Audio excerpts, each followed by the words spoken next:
Sarah's husband John took the fire service to tribunal because of victimisation and won. He died last year of a brain tumour. His family believe it was due to stress.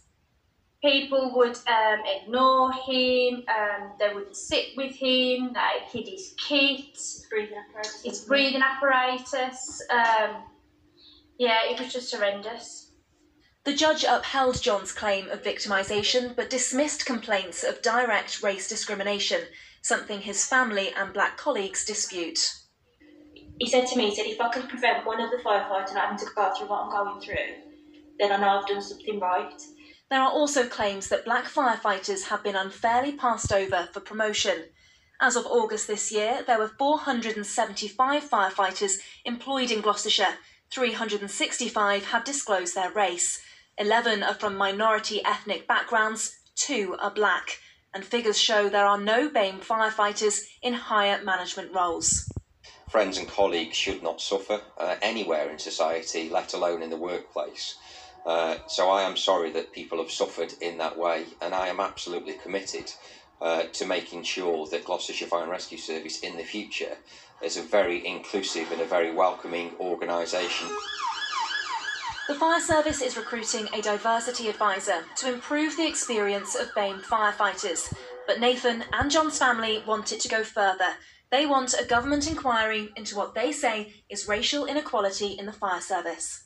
Hayley Mortimer, Midlands Today, Gloucester. A murder investigation is underway after the death of a man in Stoke-on-Trent. Staffordshire police were called to Lightwood Road in Longton last night after reports of a stabbing. A 23-year-old man died en route to hospital. A 16-year-old boy has been arrested on suspicion of murder and remains in police custody. West Midlands Police have handed out a £1,000 fine after being called to a lock-in at a Birmingham pub. Officers found a wedding party of around 60 people gathered at the Greyhound in Erdington at midnight with a DJ and a gazebo in the garden. The group was dispersed. Now, with less than 3 months to go until the end of the Brexit transition period, more than 250,000 EU citizens here in the West Midlands have applied for what's known as settled status, the right to continue living and working here after June next year. But it's not been easy for some. Here's our political reporter, James Pearson. A taste of home. Bulgarian Tihomir opened his cafe in Worcester 18 months ago. With both his business and young family established, he wants to stay. But when I came in Worcester, I feel like I'm more comfortable, more safe. I like the city. So yeah, I applied last year for settled status, and they approve it. They send me the letter with confirmation. EU citizens have until the end of June next year to apply for pre-settled or settled status.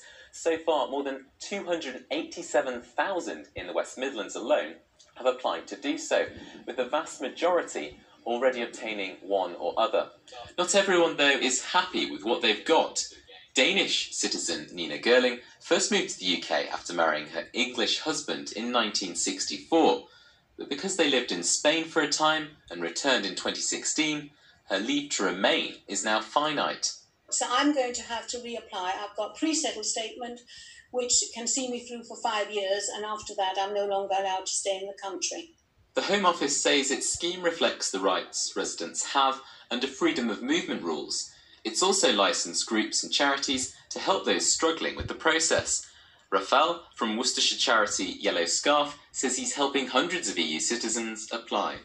Some people are struggling with the language, some people are struggling with the technical issues, some people are not feeling comfortable to filling any documentation without assist, so sometimes we just assist.